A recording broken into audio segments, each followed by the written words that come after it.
Bueno, la idea de hoy, como les comentaba antes, es que de hacer un Zoom corto, o sea, tal vez de no estar mucho tiempo, para que ustedes puedan tener más tiempo para desarrollar el ejercicio 5.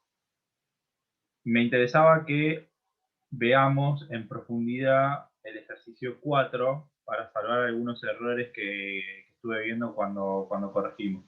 Así que la idea es tal vez ver uno o dos ejercicios de compañeros, pero que todos tomen la corrección como propia y la trasladen a su propio ejercicio, ¿sí? Igual tienen todos un comentario ahí en el ejercicio, un comentario que les hice recién hace un ratito, sobre algunos puntos de su propio ejercicio. ¿Sí?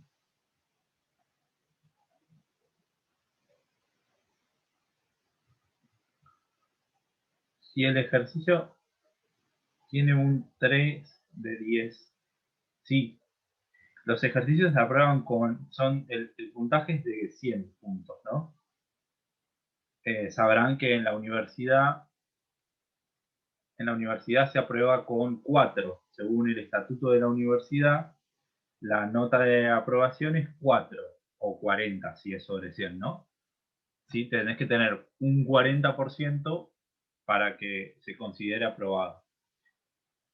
Así que sí, si tienen 30, deberían completarlo o revisar las cosas que ahí les puse. Pero sobre todo también tener en cuenta que los que tienen 40 o más también tienen algunas cosas para corregir o para tener en cuenta, ¿sí?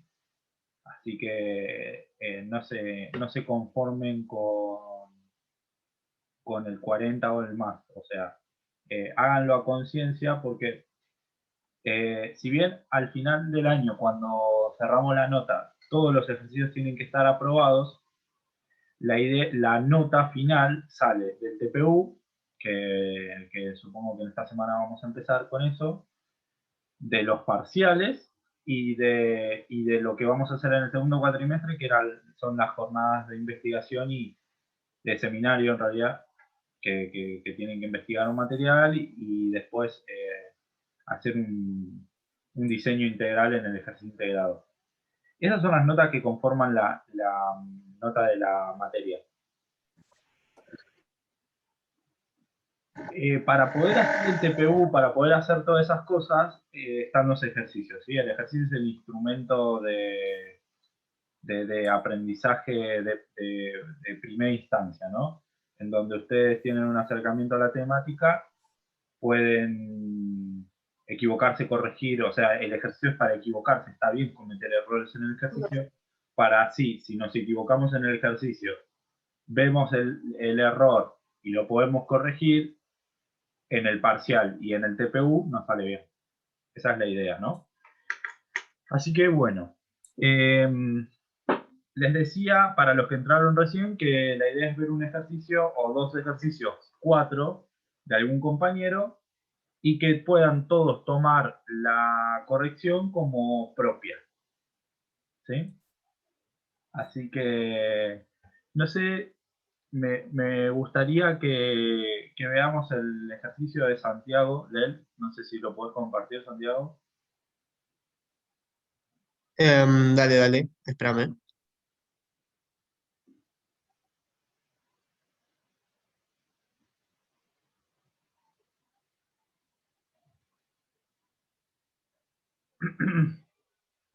Yo tengo una duda, y es que en algunos ejercicios me habías puesto como uno de 100, no sé si... No, Onda, porque yo... está bien. Pasó lo siguiente con ese 1, 100. Fue una confusión nuestra, porque en los primeros ejercicios el máximo de calificación era 1, ¿no? Entonces decíamos, bueno, si tenés 1 está el ejercicio aprobado, y si tenés 0 lo tenés que rehacer. Y después, a partir creo que del ejercicio 3, cambió la calificación y pasó de ser de 0 a 1, tipo binario, pasó a ser de 0 a 100. Y yo Claro. en algunos cometí la equivocación y no me di cuenta que estaba de 0 a 100 y les puse 1. Pero si te puse 1 significa que está aprobado. Buenísimo, buenísimo. No, Así esa que era la bueno, duda nomás. de ahora en adelante ya van a tener la calificación de 0 a 100. Y recuerden, más de 40 es porque está aprobado, menos de 40 es porque tienen que rever alguna cosa. Buenísimo, gracias. ¿Querés contarnos, Santiago, cómo lo hiciste? Dale, no hay problema. Bueno, yo lo hice en formato Power. Primero decidí aclarar qué tipo de estructura era portante y con algunas imágenes que saqué de AutoCAD, Ujú. con la planta y los cortes, perdón, hice como el proceso de cómo se llevan las cargas hacia el terreno, hacia la superficie de apoyo. Luego también le hice una foto como si fuese en perspectiva Ujú. y adelante, a ver, le hago un poco de zoom. Eh, los efectos, ¿cómo es que se le dice? Los esfuerzos, perdón, a los Esfuerzos. que están sometidos claro, cada parte de la estructura, digamos. Ujú. Y luego más a detalle, en cada corte, definir un poco más a qué esfuerzos están sometidos. Bien. Bueno, Y ahora que estabas diciendo lo del piso, veo que ahí le pifié, pero después el resto creo que está bien. bien. Volvamos un poquito a la primera hoja. Dale. Esto para, no sé, Marcos, ¿estás? ¿Marco López está? No, me parece que no está. Bueno, a ver, me gustaría definir y me gustaría que veamos un poco cuándo una estructura es independiente, cuándo una estructura es portante y cuándo es mixta. ¿Alguno lo podría explicar para el resto?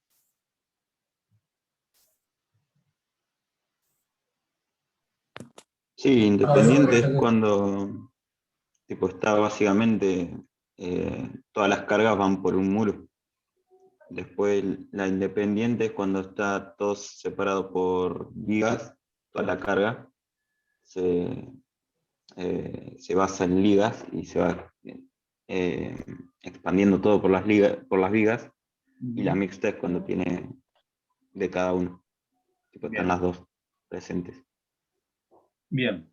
Una estructura portante, en síntesis, podríamos decir que es una estructura que, en donde, perdón, la envolvente y la estructura son el mismo elemento. ¿Sí? O sea, la, la, la envolvente, en el caso de la garita, es el muro, ¿no? La envolvente vertical. Pero la estructura de la garita también es el muro. ¿Sí? Entonces, en ese caso estaríamos hablando de una estructura portante. ¿Y cómo nos damos cuenta que es una estructura portante? Bueno, hagamos el ejercicio de pensar. Tengo la cubierta. ¿Dónde apoya la cubierta? La cubierta apoya en el muro. Si yo saco el muro, la cubierta se me cae. Entonces, una estructura portante.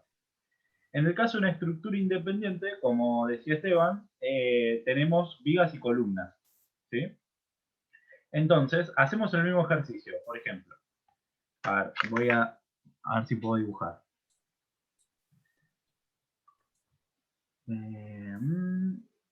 Con negro, a ver. A ver si se me entiende. Imagínense que tenemos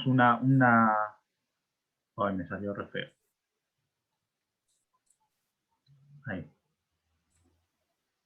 Una losa sobre columnas, ¿no? Está bien, esto no tiene espesor, pero no sé si se entiende el esquema. Vamos a hacerlo bien. Una losa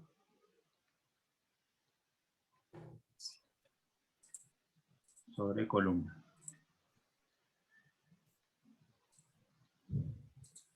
La losa va a estar, vamos a hacer la losa con rosa. La losa va a estar acá arriba, ¿sí? Y todo lo que es negro van a ser las vigas y las columnas. porque puede que tengan, las garitas no tienen este tipo de estructura, pero puede ser que en su casa sí lo tengan. Lo rojo es el muro, ¿no? Y el muro va a estar apoyado en una viga de fundación, que va a ser como una especie de cimiento, pero que en realidad no va a estar apoyado en el suelo, sino que va a trasladar la carga a las columnas. Y ahora vemos el recorrido de cargas, y esto va a la base. Ahí son 4 bases, ¿no? Todas iguales. Entonces, ¿la losa dónde apoya?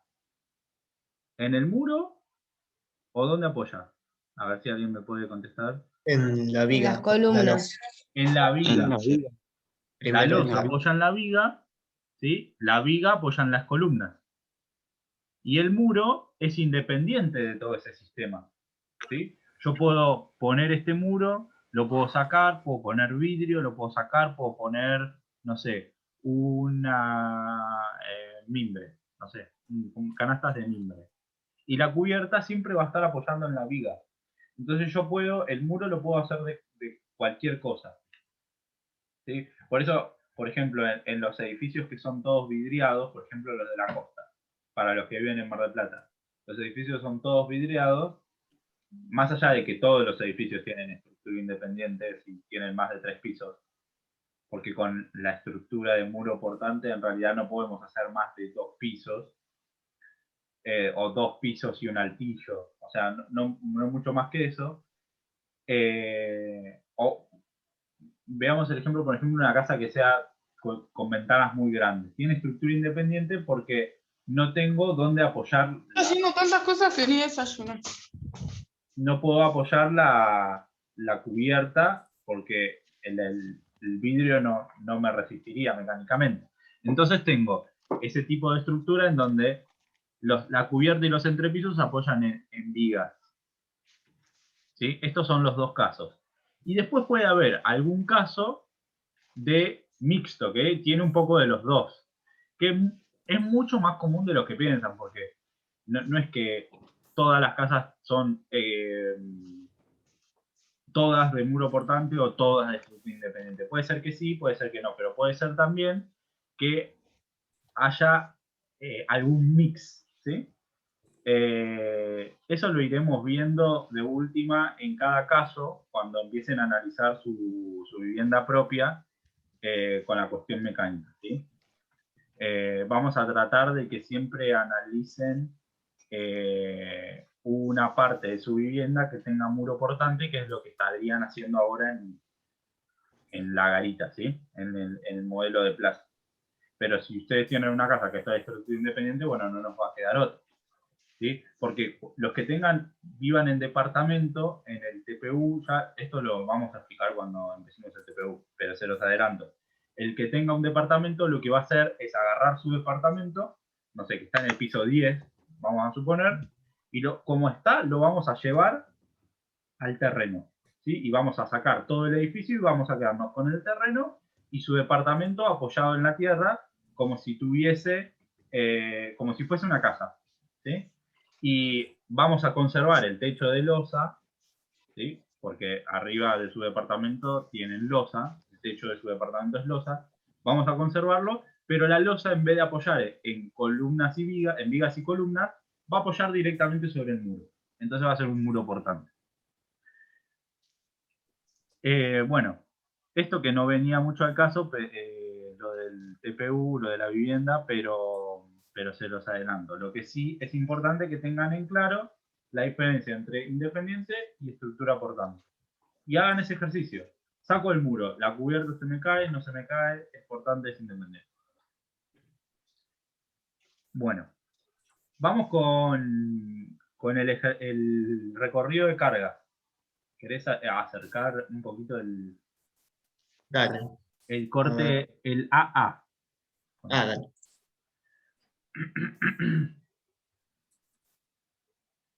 Bien.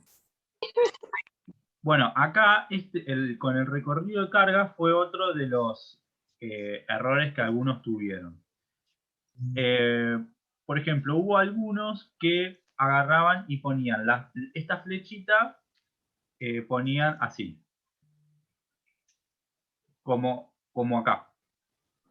el mismo sistema en que las cargas se reparten mitad para un lado y mitad para el otro, lo ponían en los aleros. Y si yo acá, la mitad del alero, pongo una flechita para allá, ¿dónde apoya? Acá hay aire, ¿sí? Eso es, no puede apoyar en el aire. Siempre tiene que, el recorrido, las cargas, siempre tienen que llegar a la tierra, porque la suma de todas estas cargas, ¿sí?, va a ser la carga equilibrante, que de hecho casi nadie la puso, la carga equilibrante, que es la que va a mantener en equilibrio el edificio, ¿sí? Que es de igual magnitud que todas las cargas que van hacia la Tierra, pero de sentido contrario, ¿sí?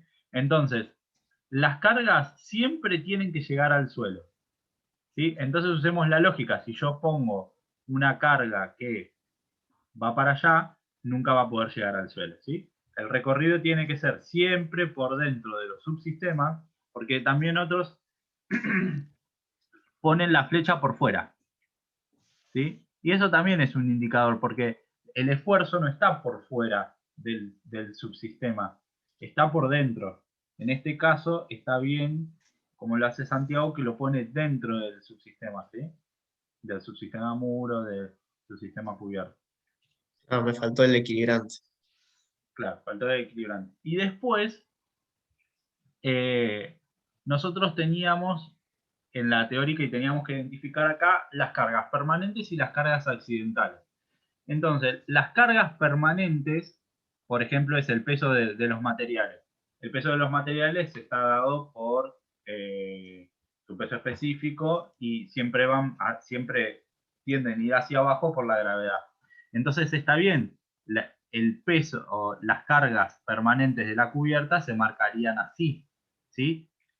Pero a no confundirse, esto no es el recorrido de cargas, ¿sí? Sino que yo acá estoy marcando la carga permanente de la cubierta, pero no es el recorrido de cargas, que también hay alguno que vi que marcaba así como recorrido de cargas. No, la forma correcta de marcar el recorrido de cargas, como lo marca Santiago, así, ¿no? En la parte de la cubierta, está apoyando sobre los dos muros, ¿sí? La parte del medio va mitad para cada lado. Y las otras dos, o sea, los aleros, van siempre hacia el muro. El muro lleva las cargas hacia abajo, ¿sí? Y los cimientos acá también llevan la carga hacia abajo, y después tenemos la equilibrante, que va a ser un poco más grande porque va a ser en realidad la sumatoria de todas las otras, ¿sí? La misma magnitud de sentido contrario.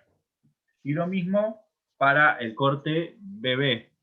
Vi algún corte, correr un poquito. Sí, sí. Espera, Vi algún corte del corte BB, que iban todas las flechas así, para un solo lado. Así. ¿Sí? Así que veamos el recorrido de las cargas, porque saben que este es uno de los pasos más importantes para poder hacer la parte que sigue, que es la del ejercicio 5, que es el análisis de cargas y el cálculo de tensión. Entonces, si yo tengo claro, bien claro, cómo es el recorrido de las cargas, si yo tengo bien claro cómo es el recorrido de las cargas, voy a poder, más fácil, van a poder pensar cómo es el cálculo, ¿sí? Después, que es el paso que sigue. Bien. No sé si hay alguna duda hasta acá.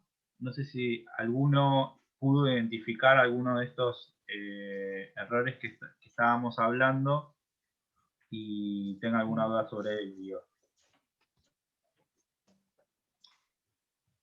A mí es como que lo que decía antes, ¿no? Es imposible que en el Zoom podamos ver todos los trabajos y corregir a todos. Tal vez en la presencialidad lo podríamos hacer, pero generalmente no lo hacemos. No lo hacemos y no lo va a hacer en ninguna materia de la universidad, de su carrera. Generalmente se agarra siempre un trabajo y en base a ese trabajo se corrige de forma general y todos tienen que agarrar como propia esa corrección. a veces les va a tocar que sea su trabajo y a veces no. Pero siempre la idea es que puedan agarrar y llevarlo a su trabajo. Agus, Dale. ¿se puede tomar también la carga de la ventana hacia lo que es el piso? La carga acá, a ver, si nos ponemos finos, arriba de la ventana hay un dintel, ¿no? Sí. Una cosa así. Entonces, ese dintel va a también tener un recorrido de cargas, porque las cargas del muro, estoy cambiando a rojo, que son lo que... Ahí. Pero que no me deja. Las cargas del muro van a venir...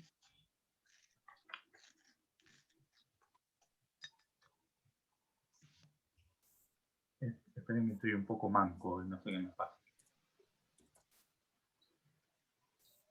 Las cargas del muro van a venir así, ¿no?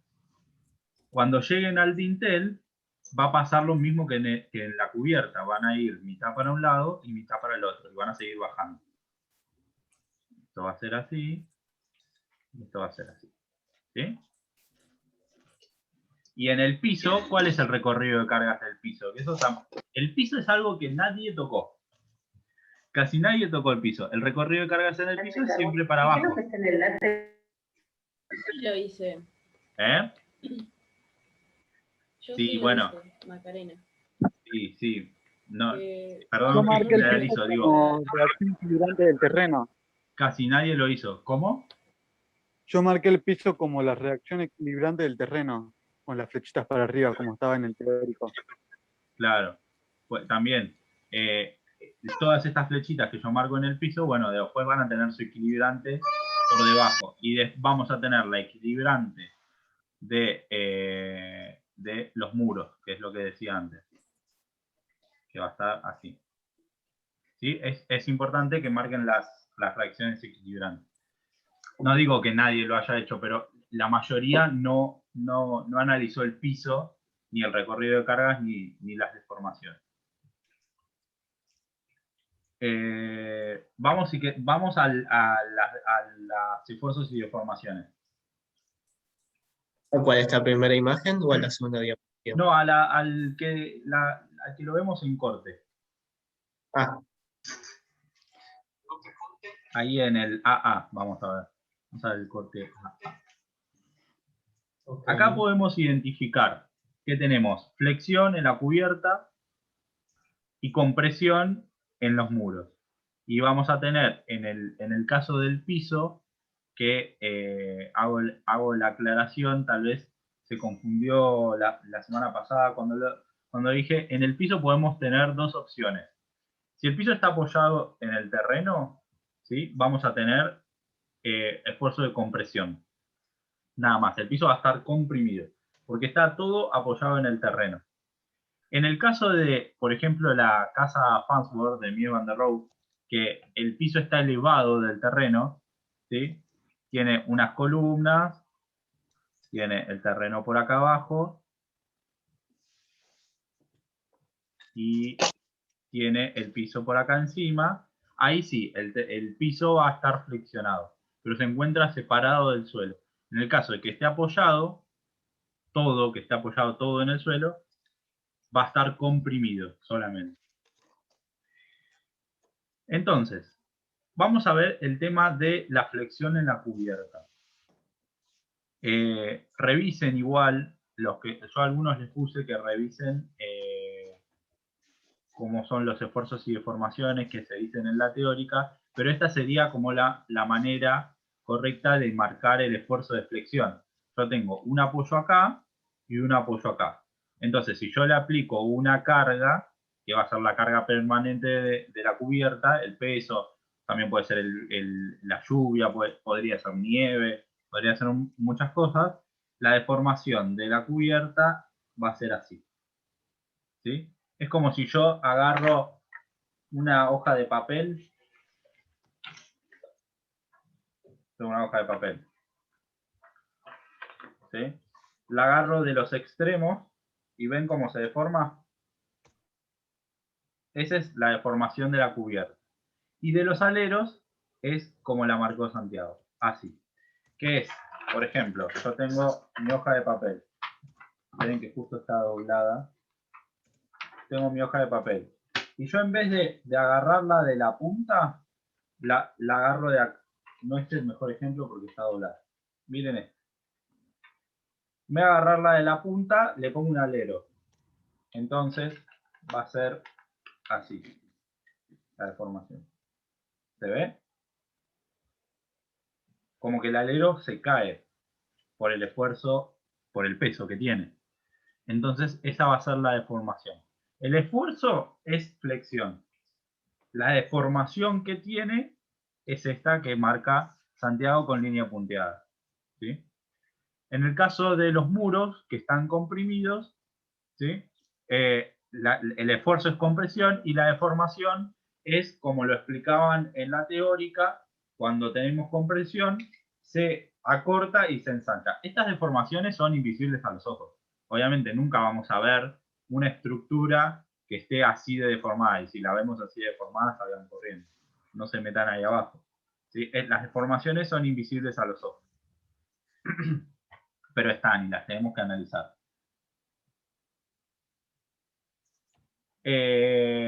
Y después el corte es cuando el corte se da en los apoyos cuando tenemos flexión y tenemos compresión.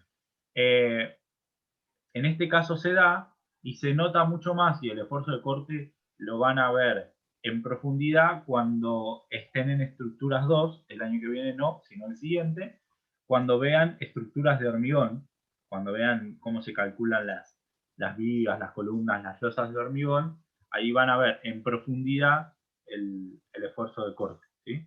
Pero hoy por hoy nos alcanza con que sepan que cuando tenemos flexión, en el apoyo siempre hay corte, ¿sí? En el apoyo de el elemento que está flexionado.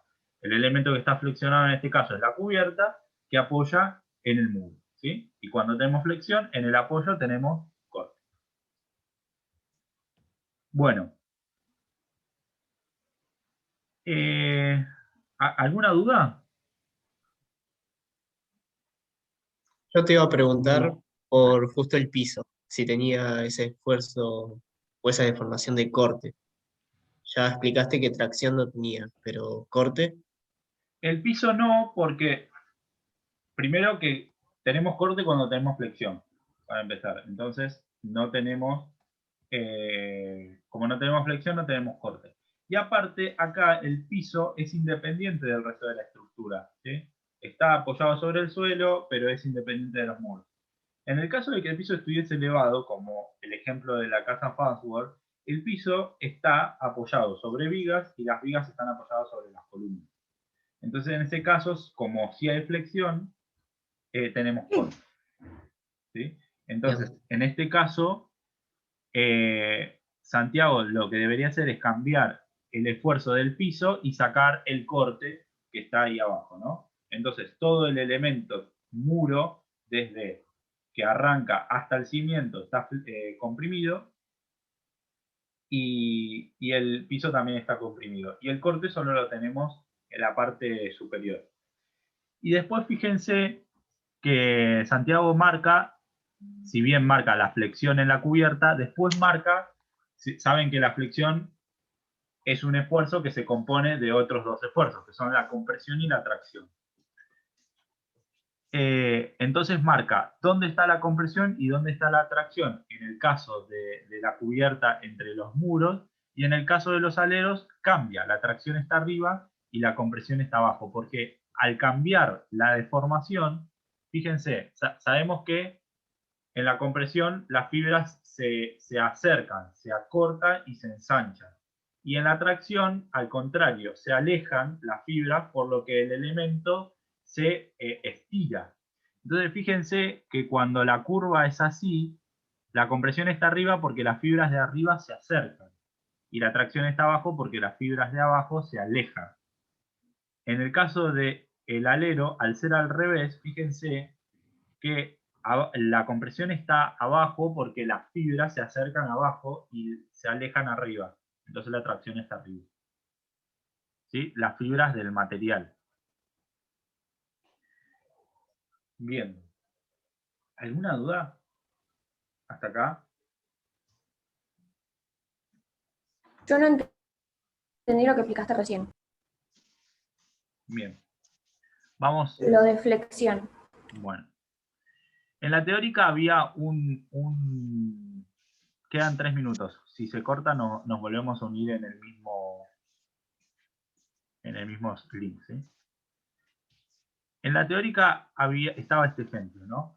Un elemento apoyado en dos extremos que se le aplica una carga. Se le aplica una carga. ¿Sí?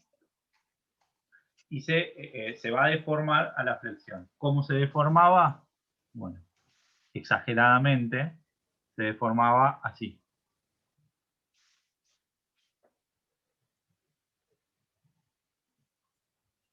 ¿Sí? Entonces, fíjense, hagan el ejercicio de agarrar el papel de dos extremos y aplíquenle una carga arriba. O, por ejemplo, ¿vieron cuando armamos el tablón para el asado y ponemos los caballetes en la punta y ponemos un tablón, ¿no? Si los caballetes están muy alejados, el tablón se empieza como a pansear en el medio por su propio peso, ¿no? Y si, no sé, agregamos una olla de guiso de lenteja en el medio, se va a pansear más todavía. Que es ese esfuerzo, esta fuerza que estamos viendo acá. Esta negra, esta flecha negra sería el esfuerzo, ¿no? Entonces exageradamente se va a flexionar de esta manera, lo que marqué en rojo. Entonces fíjense que la parte de arriba, ¿sí? La línea de arriba del elemento, lo que sea, el material que sea, ¿sí? Las fibras o las partículas, en realidad la palabra es fibras, se acercan, ¿sí? Se acercan. Acá se acercan. Entonces tenemos la compresión arriba. Y abajo, ¿sí? La línea como que se estira. Entonces las fibras se alejan. ¿Sí? Si volvemos a cómo era la compresión y cómo era la tracción, como esfuerzos, como los esfuerzos que componen al esfuerzo de flexión, teníamos un elemento y teníamos el mismo elemento. Y en el caso de la compresión,